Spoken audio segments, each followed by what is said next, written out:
وہ شخص جس کی پیدائش ہی تان و طنز کا نشان بنی، جسے ماں کی بدنامی اور باپ کے نامعلوم نسب نے ہمیشہ ابن مرجانہ کہلایا، جو کوفہ کے تخت پر بیٹھ کر امام حسین کے خون کا فیصلہ سناتا ہے اور جس کا انجام ایسا عبرتناک ہوا کہ اس کے کٹے ہوئے سر میں سانپ داخل ہو کر اس کی رسوائی دنیا کو دکھاتا ہے۔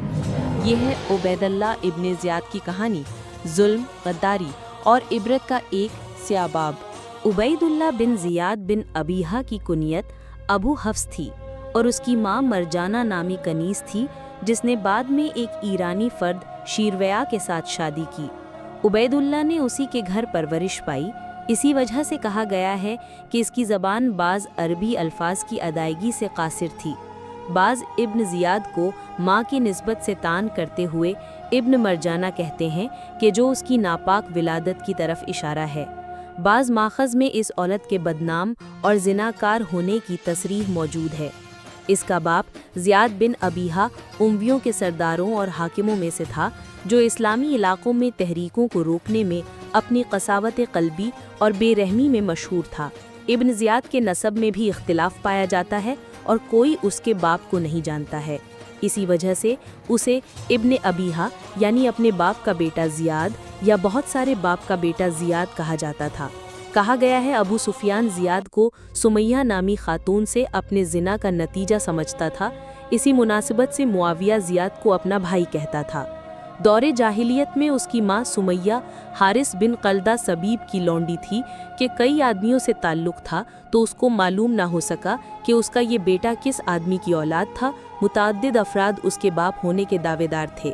سمیہ ایک ایرانی یا ہندوستانی کنیز تھی اور رومی غلام عبید ثقفی کی بیوی تھیں، مگر اس کے کئی مردوں سے تعلقات تھے، اس لیے اس کے اس بیٹے کا والد نامعلوم تھا اور اسی لیے زیاد کو زیاد ابن ابیہا یعنی اپنے باپ کا بیٹا زیاد یا بہت سالے باپ کا بیٹا زیاد کہا جاتا تھا۔ زیاد ابن امہ یعنی اپنی ماں کا بیٹا زیاد اور زیاد بن آس اور زیاد بن آس کہا جاتا تھا۔ ام المومنین حضرت ام حبیبہ رضی اللہ عنہا نے اپنے بھائی معاویہ بن ابی سفیان کا اقدام درست نہیں مانا، سخت مخالفت کی اور زیاد کو اپنا بھائی تسلیم نہ کیا۔ عبید اللہ بن زیاد بن ابیہ کی کنیت ابو حفص تھی اور اس کی ماں مرجانہ نامی کنیز تھی، جس نے بعد میں ایک ایرانی فرد شیرویا کے ساتھ شادی کی۔ عبید اللہ میں اسی کے گھر پرورش پائی، اسی وجہ سے کہا گیا ہے کہ اس کی زبان بعض عربی الفاظ کی ادائیگی سے قاصر تھی۔ بعض ابن زیاد کو ماں کی نسبت سے تان کرتے ہوئے ابن مرجانہ کہتے ہیں، جو اس کی ناپاک ولادت کی طرف اشارہ ہے۔ بعض ماخذ میں اس عورت کے بدنام اور زناکار ہونے کی تصریح موجود ہے۔ مسلم بن عقیل نے کوفے میں امام حسین علیہ السلام کے حق میں زمین ہموار کرنا شروع کی تو یزید بن معاویہ نے ابن زیاد کو بصرے سے تبدیل کر کے کوفے کا گورنر مقرر کر دیا۔ اس نے پہلے مسلم بن عقیل اور ان کے 2 کمسن فرزندوں کو شہید کرا دیا، پھر حضرت حر رضی اللہ تعالیٰ عنہ کو 1000 سوار دے کر حضرت امام حسین علیہ السلام کا راستہ روکنے کے لیے بھیجا۔ امام حسین علیہ السلام میدان کربلا میں خیمہ زن ہوئے۔ ابن زیاد نے پہلے عمر بن سعد اور پھر شمر بن ذی الجوشن کو فوج دے کر ان کے مقابلے کے لیے بھیجا، جس کے نتیجے میں یہ المناک حادثہ کربلا رونما ہوا۔ امام حسین علیہ السلام کی شہادت کے بعد پہلے شہداء کے سر کاٹ کر ابن زیاد کو پیش کیے گئے۔ اس نے امام حسین علیہ السلام کے سر کی بے ادبی کی اور تمام سر یزید کو روانہ کر دیے۔ محرم 67 ہجری میں ابن زیاد کا مختار ثقفی کے جرنیل ابراہیم سے مقابلہ ہوا، جس میں ابن زیاد کو شکست ہوئی اور وہ میدان جنگ میں مارا گیا۔